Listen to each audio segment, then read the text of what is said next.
आनंद प्रकाश तिवारी जी Samajwadi party के प्रवक्ता हमारे साथ जुड़े हुए हैं। रिटायर्ड जनरल हर्ष कक्कड़ जी जुड़ गए हैं, डिफेंस एक्सपर्ट है। बहुत बहुत स्वागत है आप दोनों का और आपसे थोड़ी देर में और खास मेहमान भी जुड़ेंगे। लेकिन चर्चा की शुरुआत सबसे पहले आनंद प्रकाश तिवारी जी मैं आपके साथ ही करती हूँ।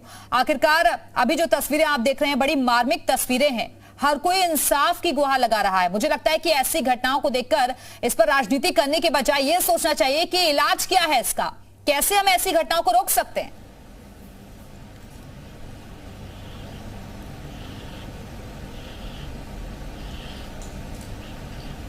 आनंद प्रकाश तिवारी जी,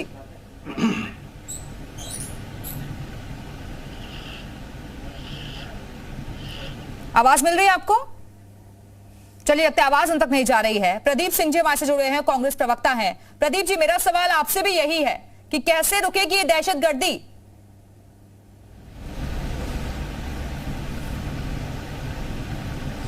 देखिए, सरकारों को ईमानदार प्रयास करना होगा और देखना होगा। देखिए, आप बड़ी बड़ी बातें करने के बजाय अगर आप कॉन्क्रीट सलूशन की तरफ बढ़ेंगे तो निश्चित तौर पर ऐसे आतंकवादी घटनाओं पर विराम लगेगा। और देखिए, भारतीय जनता पार्टी की सरकार जब से आई तमाम चीजें इन्होंने कि आप नोटबंदी की जब आपने की तो आपने बताया कि सबसे देश की आतंकवाद की कमर टूट जाएगी।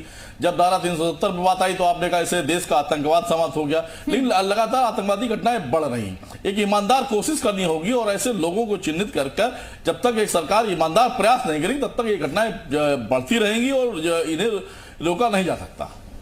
ठीक है, इस वक्त शरद त्रिवेदी जी भी हमारे साथ जुड़ गए हैं, बीजेपी के प्रवक्ता हैं। शरद जी, आपका बहुत बहुत स्वागत है। अभी सुना आपने प्रदीप जी को, वो यही बात कह रहे हैं कि निरंतर प्रयास करना होगा और ईमानदारी के साथ काम करना होगा। धारा 370 हटी तो उसके बाद ये कहा गया कि आतंकवाद भी समाप्त हो गया, लेकिन ऐसी घटनाएं बार बार सामने आ रही हैं। देखिए, मेरा अनुरोध है, जितनी भी पार्टियां हैं, हमारे मित्र जो कांग्रेस से हैं, हम लोग ये राष्ट्र की सुरक्षा का मामला है तो इस पे हम लोग राजनीति ना करें तो बेहतर है। यहाँ के जो अभी मुद्दा है उस पे आप देख लीजिए कि जिस तरह की कार्रवाई की जा रही है, ये निरंतर इनके ऊपर अंकुश लगाया जा रहा है। आप देखें कि जिस तरह के घटनाएं पहले कश्मीर में घटती थी अब वो नहीं घटती हैं। जिस तरह पथराव की घटना घटती थी वो बंद हो गई हैं, बम फेंके जाते थे वो बंद हो गए हैं। उरी की घटना हुई थी, उसके बाद जो बालाकोट की घटना में जो सर्जिकल स्ट्राइक हुई है, उससे पहले जो सर्जिकल स्ट्राइक ग्राउंड पे हुई है, उसका ये नतीजा है कि अब उस तरह की कोई वारदात नहीं हो रही है। ये कुछ आतंकी हैं क्योंकि इसमें एक जो आयरिश रिपब्लिकन आर्मी का जो एक आतंकवादी था उसने ये कहा था कि we have to be lucky only once, you have to be lucky always. तो जो फिदाइन हमले हैं इनका एक ही तरीका है कि इनको जब जहां हो वहीं निपटाया जाए। पहले जो आतंकी हथियार उठाते थे उनको 2 महीने 4 महीने साल भर वो जिंदा रहते थे। अब 24 से 48 घंटे के अंदर अंदर जिसने ऐसी घटना को कार्रवाई दी है उसके ऊपर उसे तुरंत नेस्तनाबूद कर दिया जाता है। और देखें कि जिस तरह अबरेज अंसारी और जावेद जो बिहार के मजदूर थे जिनकी हत्या अभी 2 महीने पहले हुई थी, उसके 24 घंटे के अंदर अंदर उन आतंकियों को निपटा दिया गया था। तो यही हम लोग कर रहे हैं आप। और इसमें भी देखें कि पूरे भारत में जिस तरह के बम फट रहे थे, उत्तर प्रदेश में मुरादाबाद में बम फट रहे थे, लखनऊ में, बनारस में, गोरखपुर में फट रहे थे, वो सब लोग हैं। बरेली में फट रहे थे, ये सब बंद हो गए। ये नहीं कि आतंकवादी धर्मात्मा। ठीक है, हर्ष कक्कड़ जी, अब मैं आपके पास आती हूँ। जिस तरीके की बातें अभी कर रहे हैं शरद जी, क्या आप इत्तेफाक रखते हैं उन सब चीजों से? पहले की घटनाएं अलग तरीके की होती थी लेकिन इसमें अब कमी आ रहा हूं कि ये माननीय मोदी जी ने या भारतीय जनता पार्टी सरकार ने नहीं कहा था कि जिस दिन 370 हटेगा उसके दूसरे दिन हम कश्मीरियों को वहां बसा देंगे। हमने कहा था कि 370 हटाने के बाद हम इस तरह का माहौल करेंगे कि वहां पे लोगों को बसाया जा सके। आनंद प्रकाश तिवारी जी वो कह रहे हैं माहौल बदला है। तारीख बता दीजिए, 5 साल, 10 साल, 20 साल, 40 साल, 45 साल, 50 साल, अब कब कश्मीरी पंडितों को कश्मीर में स्थान देंगे? बताइए आप। अगर 370 इतना अच्छा था तो आप उस समय आतंकी घटनाएं क्यों घटी थी? कश्मीरी क्यों वहां से भागे थे?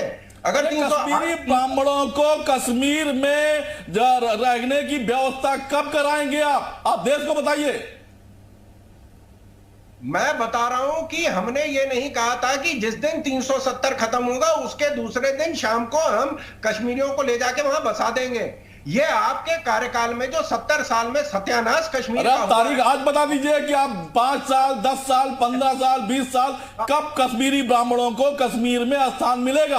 आप देश को बता के जाइए। इतने संभ्रांत चैनल में आप बैठे हैं और एक जिम्मेदार बहस हो रही है। हम चाहते हैं कि भारतीय जनता पार्टी के प्रवक्ता ये बताकर जाए कि कश्मीरी ब्राह्मणों को कश्मीर में रहने का स्थान कब देंगे।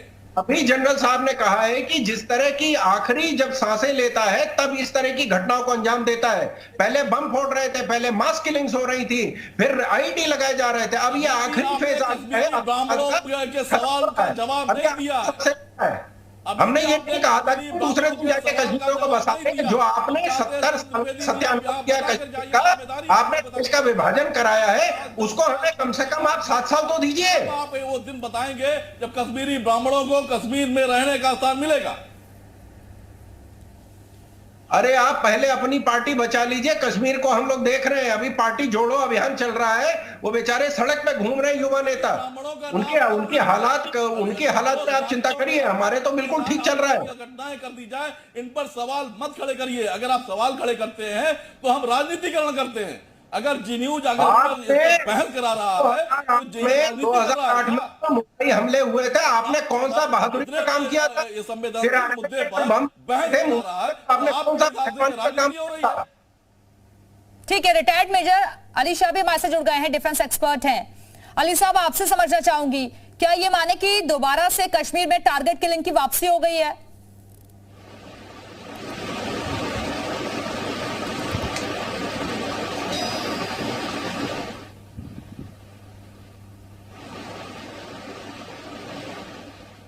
अली साहब, आवाज मिल रही है आपको? चलिए, लगता है आवाज उन तक नहीं पहुंच पा रही है। आनंद प्रकाश तिवारी जी, ये कैसे खात्मा होगा इन सब घटनाओं का? निहत्थे लोग बेचारे जो मजदूरी के सिलसिले में वहां पर गए हैं। पहली बात अपने जी हाँ, भाजपा के प्रवक्ता झूठा सफाई दे रहे हैं। एक लाइन में कह देना, इनके अमित शाह जी कहा करते थे जुमला था, जो कुछ भी इन्होंने कहा जुमला था, बात खत्म हो गई।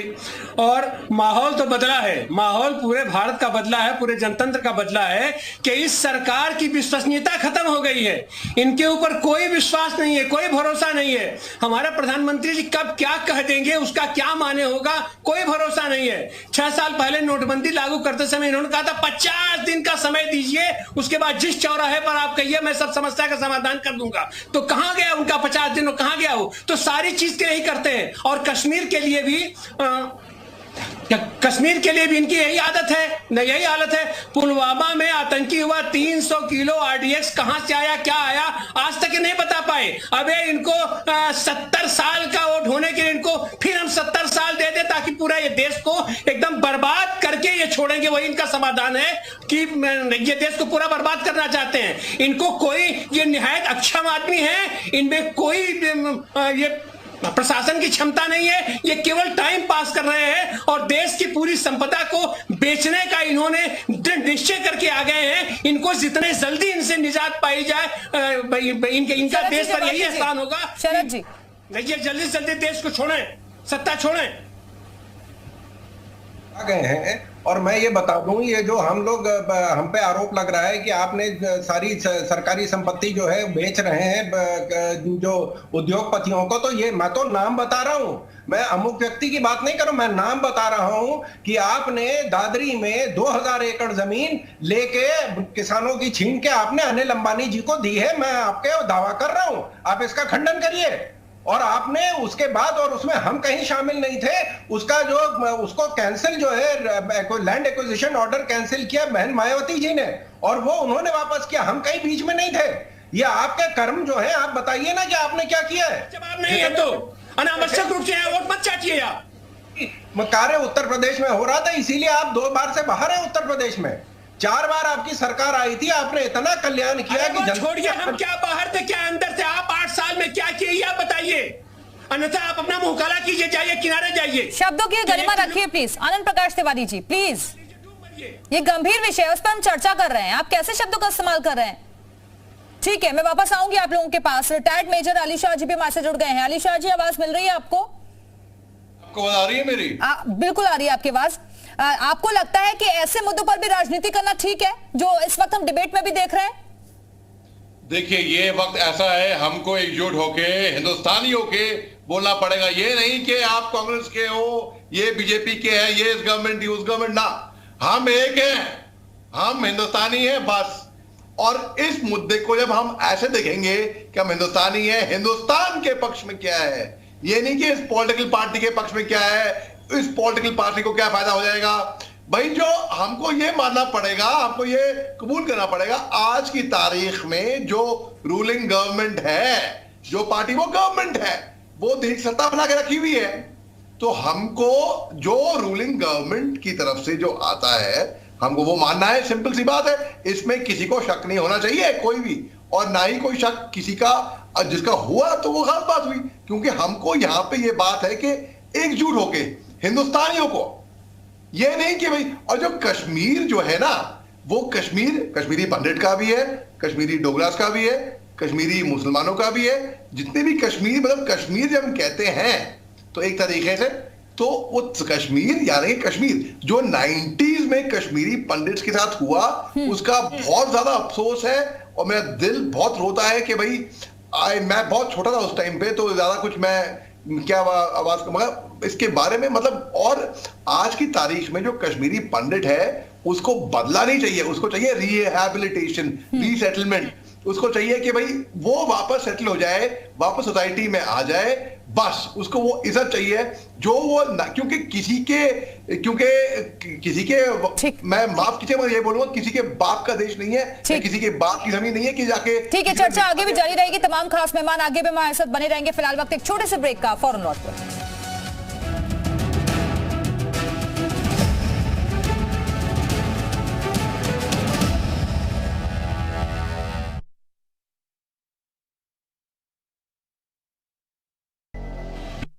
कक्कड़ जी, मैं आपके पास आती हूँ। जिस तरीके की बातें अभी कर रहे हैं शरद जी, क्या आप इत्तेफाक रखते हैं उन सब चीजों से? पहले की घटनाएं अलग तरीके की होती थी, लेकिन इसमें अब कमी आई है। देखो, टेररिज्म के अलग अलग स्टेज होते हैं। पहले होता है जब वो सिक्योरिटी फोर्सेस के खिलाफ एक्ट करते हैं, दूसरा होता है जब वो मास किलिंग करते हैं। जब आपने पहला स्टेज मास किलिंग का काफी साल पहले रोक लिया, जब अभी सिचुएशन ये है कि वो सिक्योरिटी फोर्सेस के खिलाफ कोई एक्ट नहीं कर रहे क्योंकि उनके अंदर ना वो काबिलियत है, ना वो स्ट्रेंथ है, ना वो कैपेबिलिटी है।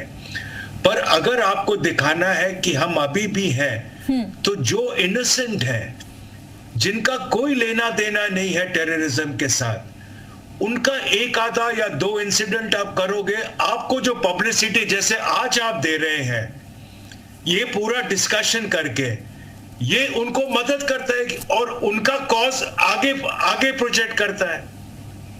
तो इसको लिए ये इनके लास्ट स्टेजेस होते हैं, जब आपके पास और कोई चारा नहीं है तो आप इनोसेंट एक को हिट करो और वहां से काम कराओ। ये स्थिति तब आती है जब आपकी बाकी काबिलियत खत्म हो जाती है, और ये स्टेट में अभी है। और इसको रोकना, खास तौर पे जो हाइब्रिड मिलिटेंट्स हैं, हाइब्रिड मिलिटेंट वो है जो नॉर्मल लाइफ अपनी लीड करता है, इंसिडेंट करके अपने वापस काम पे आता है। वो सरकारी नौकर हो, वो कोई कॉलेज या स्कूल टीचर हो, या कोई बिजनेस हो, वो अपना काम कर रहा है, ये इंसिडेंट